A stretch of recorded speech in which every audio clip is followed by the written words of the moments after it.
வணக்கம் சண்டம் வியூவர்ஸ்.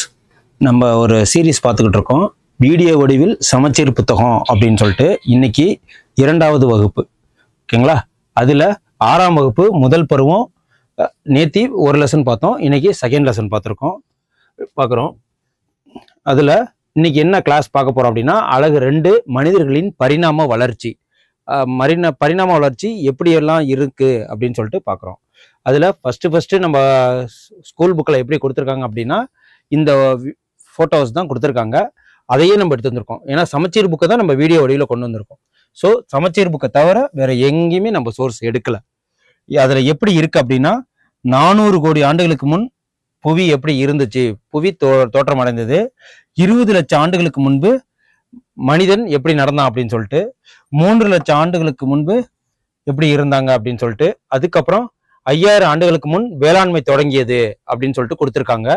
அதுக்கப்புறம் 5000 ஆண்டுகளுக்கு முன் நாகரிகத்தின் தோற்றம் எப்படி இருந்துச்சுன்னு சொல்லியிருக்காங்க. இப்ப இது நம்மளோட காலம், ஓகேங்களா? இதோட பரிணாம வளர்ச்சியை தான் இன்னைக்கு நம்ம பார்க்க போறோம் ஃபுல்லா டீட்டெயிலா. எப்ப ஆரம்பிக்குது அப்படின்னு பாத்தீங்கன்னா, கிபி 2200 எப்படி இருக்கும் என்று நம்ம பார்க்குறோம் அப்படின்னு வச்சுக்கிட்டோம்னா, மனிதர்கள் குகையில் வாழ்ந்து கொண்டிருந்தார்கள். அப்போதைக்கு மனிதர்கள் எங்க வாழ்ந்துகிட்டு இருந்தாங்கன்னா, இப்ப நம்ம தனியா வீடு, அப்பார்ட்மெண்ட்ஸு அப்படின்னு சொல்லிட்டு வாழ்ந்துகிட்டு இருக்கோம். இப்ப நம்ம வேறு கிரகத்துக்கே போக ஆரம்பிச்சிட்டோம். அந்த காலங்கள்ல 2200 ஆண்டுகள்ல எப்படி வாழ்ந்துகிட்டு இருந்தாங்கன்னா, குகையில வாழ்ந்து கொண்டிருந்தார்கள். என்னென்னலாம் யூஸ் பண்ணாங்கன்னா, கல்லு, எலும்பு, அதை தான் ஆயுதங்களா யூஸ் பண்ணோம். இப்ப நம்ம துப்பாக்கியா இருக்கட்டும், வாகனங்களா இருக்கட்டும், பைக்கா இருக்கட்டும், எல்லாமே யூஸ் பண்ண ஆரம்பிச்சிட்டோம். இப்ப நம்ம மேம்பாட்டு பரிணாம அடிப்படையில நம்ம வளர்ச்சி அடைந்து உச்சகட்ட நிலையில இருக்கிறோம். அந்த காலங்கள்ல 2200 ஆண்டு காலங்கள்ல கல்லிலும் எலும்பிலும் செய்த கருவிகளை தான் வேட்டைக்கு அவங்க பயன்படுத்தாங்க. வேட்டை செய்யறதா அவங்களோட முதல் தொழிலும் பிரதான தொழிலுமா இருந்தது, ஓகேங்களா? அதுக்கப்புறம் மனிதர்கள் பரிணாம வளர்ச்சி அடைந்த கதையை தொல்லியல், மானுடவியல் தொல்லியல் துறை, மானுடவியல் துறை, அது மூலியமா நம்ம தெரிஞ்சுக்கிறோம் மனிதர்களின் பரிணாம வளர்ச்சியை. இது நமக்கு பாக்ஸ்ல கொடுத்துருக்காங்க, அதை அப்படியே கட் பண்ணி கொடுத்துருக்குறேன். இதை நோட் பண்ணி வச்சுக்கோங்க. நமக்கு எக்ஸாம்ஸ்ல பாக்ஸ்ல இருந்து நிறைய கொஸ்டின்ஸ் வருது. ஆகியவற்றின் உதவியுடன் நாம் அறிவியல் நோக்கில் பயில முடியும் அப்படிங்கிற விஷயத்த கொடுத்துருக்கு. அதுக்கப்புறம் மனிதர்களோட பரிணாம வளர்ச்சி நிலைகள் எத்தனை அப்படின்னு பாத்தீங்கன்னா, 1, 2, 3, 4, 5, 6. ஃபர்ஸ்ட் 6 டைப்பு, ஓகேங்களா? அதுல முதல் டைப் என்னன்னா ஆஸ்ட்ரோலித்திக்ஸ் அப்படின்னு சொல்லுவாங்க. இது மனித மற்றும் குரங்கின் பண்புகளுடன் காணப்பட்டான், நடக்க கற்றுக்கொண்டான், ஓகேங்களா? இதுல வச்சுட்டு என்ன பண்ணிருக்கான், நடக்க தான் கற்றுக்கிட்டான். அதுக்கப்புறம் ஹோமோசெபியன்ஸ், இது என்ன அப்படின்னா, இறக்கப்படுவதற்கு வசதியாக பெரிய கால் விரல்கள் அந்த குரங்குகள்கிட்டேருந்து பரிணாம வளர்ச்சி அடைந்து ஓரளவுக்கு மனித தோற்றம் உருவாக ஆரம்பிச்சது. அதுக்கப்புறம் ஹோமோ எரக்டஸ் அப்படின்னு சொல்லுவாங்க, நிமிர்ந்த மனிதன். அதாவது குரங்கு எப்படி இருக்கும் அப்படின்னா, கீழே 4 காலால் நடக்கும் இல்லைங்களா, இதுல 2 கால்களால் நடக்க ஆரம்பிச்சு நிமிர்ந்த மனிதனானா அதுதான். அதுக்கப்புறம் அதுல நெருப்போட பயனை தெரிஞ்சுக்கிட்டான். இதுலதான் நெருப்பு, ஹோமோ எரக்டஸ்ல தான் நெருப்பை பத்தி தெரியும், ஓகேங்களா? இது நம்ம புக்ல தெளிவா கொடுத்துருக்காங்க. இதுல எரக்ஷன் தெரியுது. ஸோ நீங்க புக்ல கூட தெளிவா பார்த்துக்கலாம். நமக்கு 6 டைப் மனிதர்கள் இருந்தாங்கன்னு மட்டும் இப்போ தெரிஞ்சுப்போம். அதுக்கப்புறம் நியாண்டர்தல், இதுல எங்க இருந்தாங்கன்னா ஆப்பிரிக்காங்கள இதோட புதைப்படிவம் நமக்கு கிடைச்சது. அதுக்கப்புறம் ஹோமோசெபியன்ஸ், இவங்க என்ன பண்ணீங்கன்னா நவீன மனிதன் வேட்டையாடும் திறன், அதுக்கப்புறம் வீடு தனியா இருந்து அதை பாதுகாத்து தன் உடைமைகளை பாதுகாக்கிற இடத்துக்கு வந்தாங்க. அப்புறம் குரோமோக்னாஸ் அப்படின்னா மனித வாழ்வின் தொடக்க கற்கருவிகளையும் எலும்புகளுமான கருவிகளையும் பயன்படுத்தினார்கள், ஓகேங்களா? இதுதான் மனிதர்களோட பரிணாம வளர்ச்சியோட ஒரு வரைபடம். மொத்தம் எத்தனை டைப் இருக்கு? 6 டைப் இருக்கு. ஒவ்வொரு இடத்துலயும் ஃபேஸ் மாறி இருக்கும் பாருங்க. ஃபர்ஸ்ட் குரங்கு மாதிரி இருந்தாங்க, அதுக்கப்புறம் லைட்டா குரங்கு மாதிரி இருந்தாங்க, அதுக்கப்புறம் உட்கார ஆரம்பிச்சாங்க, நிக்க ஆரம்பிச்சாங்க, நடக்க ஆரம்பிச்சாங்க, அதுக்கப்புறம் தன்னோட உடைமைகளை பாதுகாக்க ஆரம்பிச்சாங்க, அதுக்கப்புறம் கருவிகள்லாம் யூஸ் பண்ணி வேட்டையாட ஆரம்பிச்சாங்க, அதுக்கப்புறம் ஃபேஸ் எப்படி மாறி இருந்து நம்ம சேஃபான வாழ்க்கை ஆரம்பிச்சதுதான் இந்த 6 நிலைகள். அதுக்கப்புறம் தகவல் பிழையில என்ன கொடுத்திருக்க நம்ம புக்ல அப்படின்னு பாத்தீங்கன்னா, வரலாற்றுக்கு முந்தைய கால மனிதர்களையும் அவர்கள் பயன்படுத்திய பொருள்களையும் பற்றி படிப்பது தொல்லியல். தொல்லியல் படிப்பை பத்தி கொடுத்திருக்கு. தொல்லியல் ஆய்விற்கு முக்கிய ஆதாரமாக அகழ்வாராய்ச்சி பொருள்கள் உதவுகின்றன. ஓகேங்களா. அதுக்கப்புறம் குகையில வாழ கற்றுக்கொண்ட குரோமோ யார் குகையில வாழ கற்றுக்கொண்டாங்க அப்படின்னா குரோமோக்னான்ஸ் அப்படின்னு சொல்லிட்டு இருக்கு. மனிதர்கள் பிரான்சில் உள்ள லாஸ்காஸ் என்னும் இடத்தில் உள்ள குகைகளில் வாழ்ந்ததற்கான தொல்லியல் படிவு நமக்கு கிடைச்சிருக்கு. ஓகேங்களா. சான்றுகள் கிடைத்திருக்கு. இவர்களிடம் இறந்தவர்களை புதைக்கும் பழக்கம் இருந்திருக்கு. யாருன்னா குகையில வாழ கற்றுக்கொண்ட குரோமோக்னான்ஸ். யாரு குகையில வாழ கற்றுக்கொண்டாங்கன்னு சொல்லிட்டு கேட்டாங்கன்னா குரோமேக்னான்ஸ் அப்படின்னு சொல்லிட்டு சொல்லணும். அதுல மனிதர்கள் எங்கன்னா பிரான்ஸ்ல உள்ள லாஸ்காஸ் என்னும் இடத்துலதான் இதோட சான்று கிடைச்சிருக்கு. ஓகேங்களா. இது ரொம்ப முக்கியம். பிரான்ஸ் ரொம்ப முக்கியம், குரோமேக்னான்ஸ் ரொம்ப முக்கியம், அதுக்கப்புறம் லாஸ்காஸ் அப்படிங்கிற இடமும் முக்கியம். ஓகேங்களா. இதுல மானுடவியலாளர்கள், அதாவது மனிதர்கள் இருக்காங்க இல்லைங்களா, குரங்குல இருந்து மனிதர்கள் பரிணாம வளர்ச்சி அடைஞ்சிட்டாங்க, அவங்க எப்படி எல்லாம் வாழ்ந்தாங்க அப்படின்னு சொல்லிட்டு 6 படிநிலைகளை பார்த்தோம். அந்த 6 பரிணாம வளர்ச்சிகள்ல இதுல ஃபர்ஸ்ட் நமக்கு எங்க கிடைச்சதுன்னா கிழக்கு ஆப்பிரிக்கா தன்சானியா என்னும் இடத்துலதான் நமக்கு இந்த புதைப்படிவம் கிடைச்சிருக்கு. அந்த கிடைத்த சில மனித காலடி தடங்களை உலகின் பார்வைக்கு கொண்டு வந்தவர்கள் யாரு அப்படின்னா எங்க நமக்கு கிடைச்சிருக்குன்னா கிழக்கு ஆப்பிரிக்காவில் உள்ள தன்சானியா என்னும் இடத்துலதான் கிடைச்சிருக்கு. அதுக்கப்புறம் கல் படுக்கைகளில் பதிந்திருந்த அந்த தடங்கள் அதுவரை மண்ணில் புதைந்து கிடந்தன. அவற்றை கதிரியக்க கார்பன் மூலம் பகுப்பாய்வுக்கு உட்படுத்தப்பட்டன. எப்படி நம்ம அந்த கால புதை படிவங்கள் அதெல்லாம் தொல்லியல் ஆய்வாளர்கள்லாம் நம்ம கால வரையறைகளை எப்படி நிரூபிப்பாங்க அப்படின்னா கதிரியக்க கார்பன் மூலியமாக நமக்கு நிரூபிப்பாங்க. அதுக்கப்புறம் அந்த காலடி தடங்களை 3.5 மில்லியன் ஆண்டுகள் அப்படின்னு சொல்லிட்டு பழமையானவை என்று கண்டறிந்தார்கள். அதுக்கப்புறம் ஆந்த்ரோபாலஜிங்கிறது மனிதவியலை பத்தி படிக்கிறது. இது மானுடவியல், மனிதர்கள் மற்றும் அவர்களின் பரிணாம வளர்ச்சியை பற்றி படிக்கிறது ஆந்த்ரோபாலஜி. அந்த படிப்பை பத்தி தான் இதுல சொல்லியிருக்கு. மனிதர்கள் மற்றும் அவர்கள் பரிணாம வளர்ச்சியை பற்றி படிப்பது மானுடவியல் ஆகும். மானுடவியல் என்னும் சொல் 2 கிரேக்க வார்த்தையிலிருந்து பெறப்பட்டது. அது என்ன அப்படின்னு பாத்தீங்கன்னா ஆந்த்ரோபோஸ் என்பது பொருள் மனிதன், லோகோஸ் என்பதன் பொருள் எண்ணங்கள். ஓகேங்களா. மனிதர்களோட எண்ணங்கள். ஆந்த்ரோபோஸ் என்பது பொருள் வந்து மனிதன், லோகோஸ் என்பது எண்ணங்கள் அல்லது காரணம் சொல்லுவாங்க. மானுடவியல் ஆய்வாளர்கள் மனித குலத்தின் வளர்ச்சியையும் நடத்தையுமே, அவங்களோட வளர்ச்சி மற்றும் நடத்தையை பற்றி கூறுறதுதான் ஆந்த்ரோபாலஜி ஸ்டடீஸ்.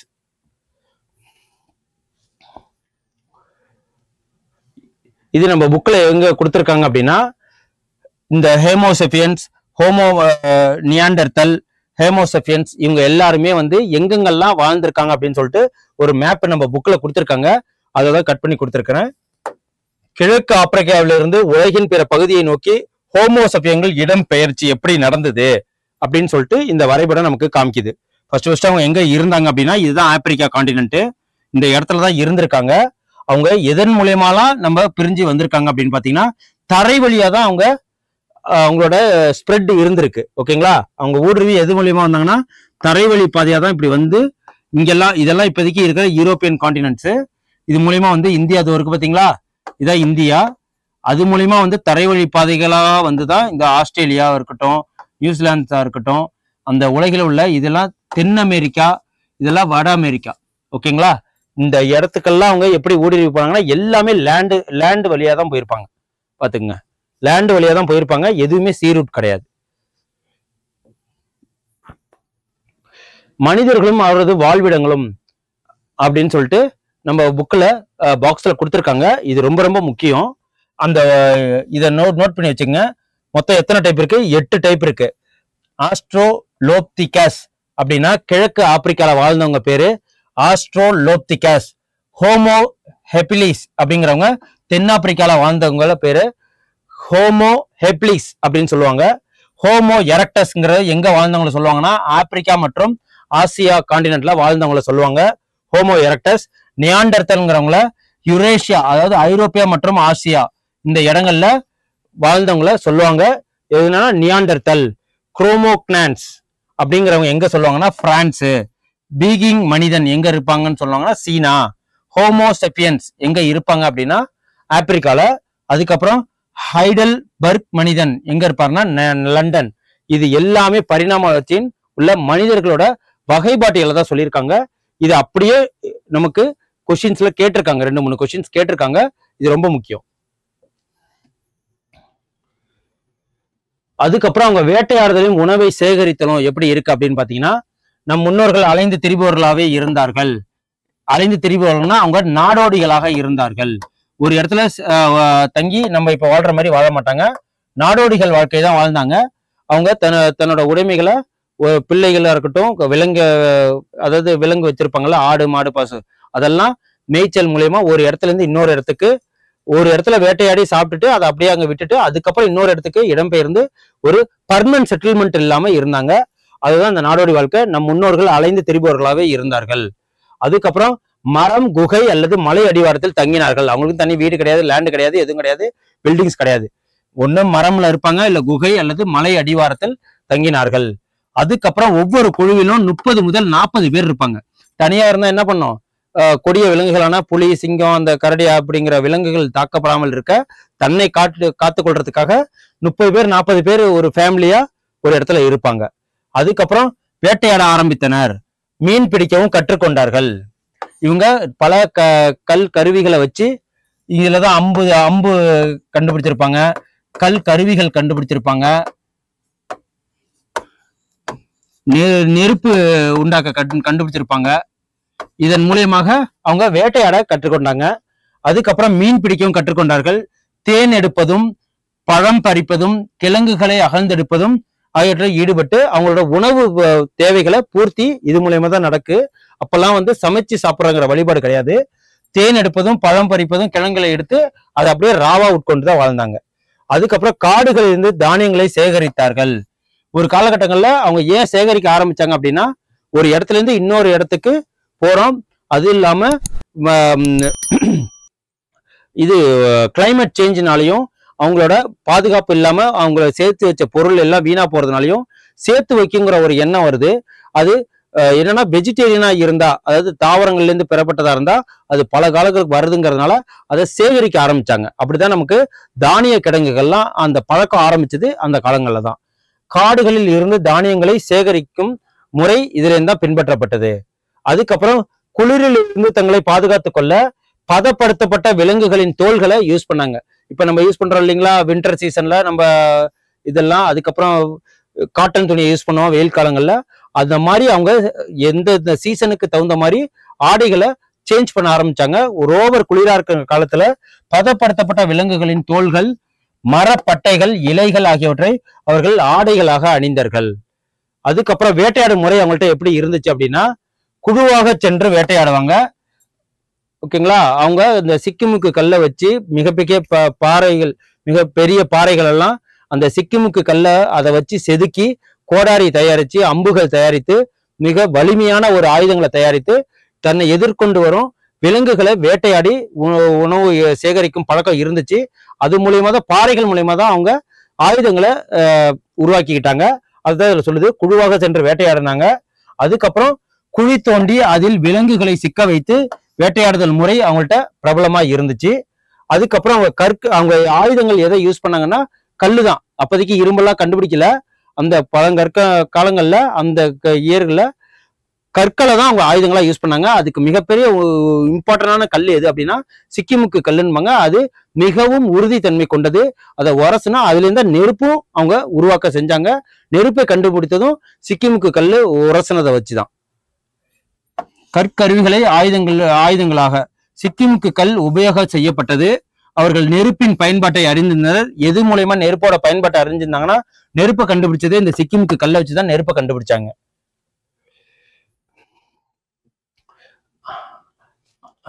அப்பெல்லாம் தீப்பெட்டி கிடையாது. தீப்பெட்டியை பயன்படுத்தாமல் நெருப்பை உருவாக்கும் பழக்கம் நீலகிரி மாவட்டத்தில் உள்ள சில கிராமங்களில் இன்றைக்கும் உள்ளது அப்படின்னு சொல்லிட்டு நம்மளோட பாட புத்தகங்கள்ல, ஸ்கூல் பாட புத்தகங்கள்ல பாக்ஸ்ல கொடுத்துருக்காங்க. எங்க எங்க இருக்கு அப்படின்னு பார்த்தா, தீப்பெட்டியை பயன்படுத்தாமல்னா நீலகிரி மாவட்டத்துல இப்பயும் அது வழக்குல இருக்கு அப்படின்னு சொல்லிட்டு சொல்லணும். எந்த மாவட்டம்னா நீலகிரி மாவட்டத்துல. மனிதர்கள் நெருப்பை உருவாக்க சிக்கிமுக்கு கல்லை பயன்படுத்தினார்கள். அதுக்கப்புறம் நெருப்பு கண்டுபிடிச்ச பிறகு ஃபர்ஸ்ட் ஆயுதங்கள் கண்டுபிடிச்சாங்க கல்லு மூலயமா. அதுக்கப்புறம் அந்த கல்லை வச்சு நெருப்பை கண்டுபிடிச்சாங்க. அதுக்கப்புறம் சக்கரம் கண்டுபிடிச்சாங்க. அந்த சக்கரத்தோட பயன்பாடை பார்ப்போம். சக்கரத்தை கண்டுபிடிச்சாங்க. மனிதர்கள் தங்கள் புலன் அறிவாலும் சிந்தனையாலும் அனுபவத்தாலும் உருவாக்கிய சிறந்த அறிவியல் கண்டுபிடிப்பு. ஃபர்ஸ்ட் நடந்த அறிவியல் கண்டுபிடிப்பு எதுன்னா சக்கரம் தான். எதனால? சக்கரத்தை வச்சு ஒரு இடத்துல இருந்து இன்னொரு இடத்துக்கு ஈஸியா டிராவல் பண்றதுக்கும், அந்த சக்கரத்தை வச்சு மண்பாண்டங்கள் செய்யவும் ஈஸியா, அது 1-2 செய்ய முடியாம நிறைய செய்யறதுக்கு எது யூஸ் ஆனிச்சுன்னா சக்கரம் யூஸ் ஆனிச்சு. அதுதான் சக்கரம் வந்து ஃபர்ஸ்ட் அறிவியல் பயன்பாடு அப்படின்னு சொல்றாங்க. ஓகேங்களா? சிறந்த அறிவியல் கண்டுபிடிப்பா எதை சொல்றாங்க ஃபர்ஸ்ட்னா சக்கரத்தை சொல்றாங்க. அப்புறம் சக்கர உருவாக்கம் மனித வரலாற்றில் ஒரு முதல் தரமான கண்டுபிடிப்பாக கருதப்பட்டிருந்தது. அப்புறம் பானை செய்தல். களிமண்ணில் பானை செய்ய கற்றுக்கொண்டார்கள். பானையை நெருப்பில் சுட்டு அதற்கு உறுதியை கொடுத்தார்கள். பானைகள் மீது பல்வேறு வண்ணங்கள் பூசப்பட்டு அழகூட்டப்பட்டன. இந்த வண்ணங்கள்லாம் எதுல இருந்து எடுப்பாங்க அப்படின்னா இலைகள்ல இருந்து எடுப்பாங்க. அதுல இருந்து கறி, அந்த சிவப்பு இதெல்லாம் மண்ணு, அந்த மாதிரி இடங்கள்லாம் எடுத்து பானைகளுக்கு ஒரு வண்ணங்கள் பூசப்பட்டது. ஓகேங்களா? வெறும் பானைகளா இல்லாம வண்ணம் பூசப்பட்டு கருப்பு நிறமாவும் சிவப்பு நிறமாவும் வெள்ளை நிறமாவும் வச்சிருந்தாங்க. அப்புறம் வண்ண சாயங்கள் தாவரங்களின் வேர்கள், இலைகள், மரப்பட்டைகள் ஆகியவற்றின் சாற்றில் இருந்து தயாரிக்கப்பட்டன. எதுல இருந்து தயாரிக்கப்பட்டாங்கன்னு கேட்டாங்கன்னா இதுல இருந்து சொல்லணும். வேர்கள், இலைகள், மரப்பட்டைகள் மூலமா சாயங்கள் உருவாக்கப்பட்டதுன்னு சொல்லணும். அதுக்கப்புறம் தமிழ்நாட்டில் உள்ள பழங்கால பாறை ஓவியங்கள்லாம் எங்கெங்க இருக்குன்னு சொல்லிட்டு வரைபடத்தோட நம்ம பாட புத்தகங்களை கொடுத்துருக்கு. நான் அந்த வரைபடத்தோட கொடுக்காம ரா ஃபேக்ட்ஸா புல்லட்டின் பாயிண்ட்ல கொடுத்துருக்கேன். கீழ்வளை என்ற இடத்துல விழுப்புரம் மாவட்டம் இருக்கு. விழுப்புரம் மாவட்டத்துல கீழ்வளை என்ற இடத்துல இருக்கு. என்னன்னா பழங்கால பாறை ஓவியங்கள். இங்க என்னென்ன இருக்குன்னா பாறை ஓவியங்கள் இருக்கு. ஓகேங்களா?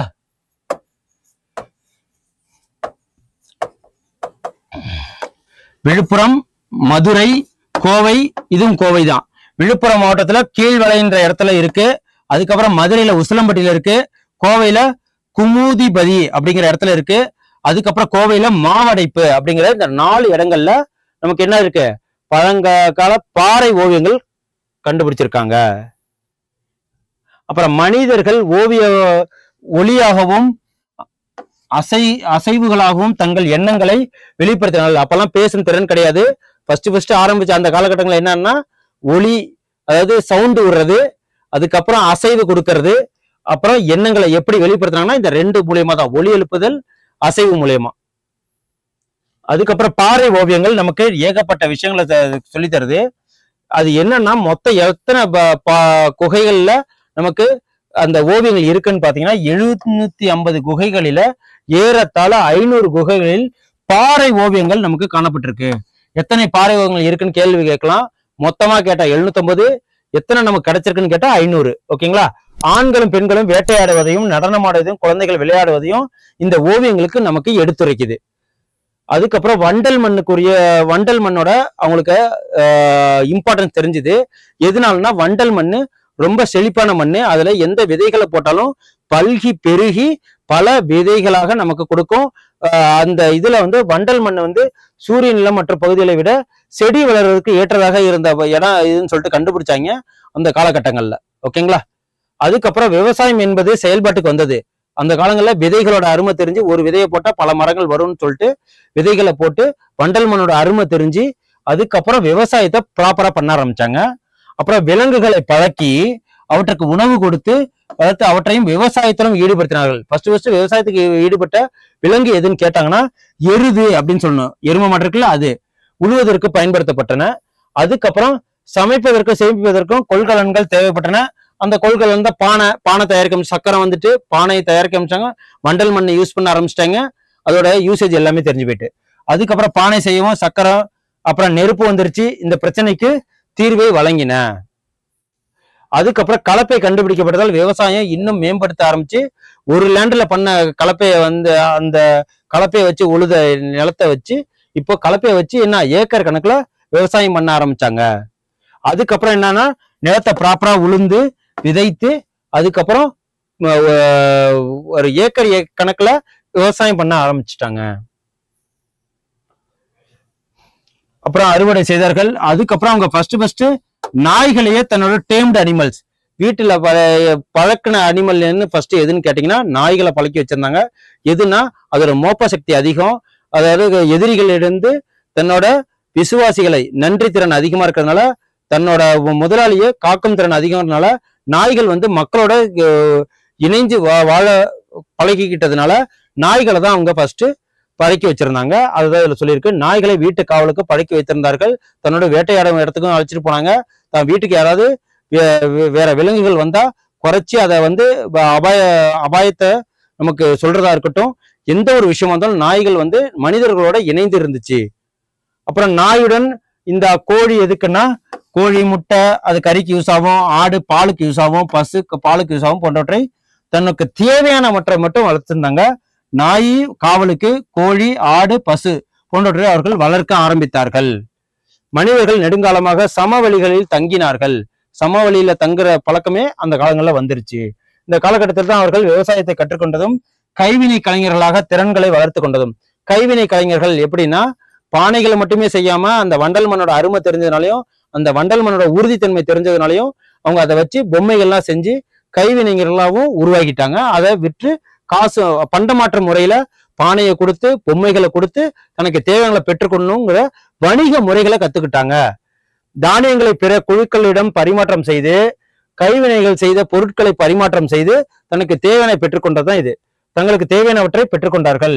பண்டமாற்ற முறை அறிமுகப்படுத்தப்பட்டது அந்த காலங்கள்ல. இவ்வாறு வணிகமும் வர்த்தகமும் உருவாயிடுச்சு. ஓகேங்களா? வணிகம் உருவான பிறகு என்னாச்சு, அதுல market உருவாயிருக்கும்.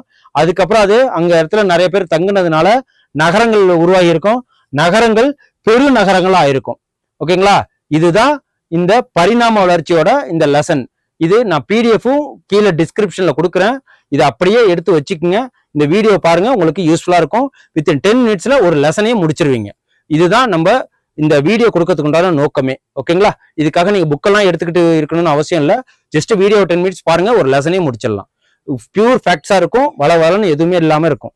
Okay, thank you. Send a map. You dare to dream, we care to accomplish.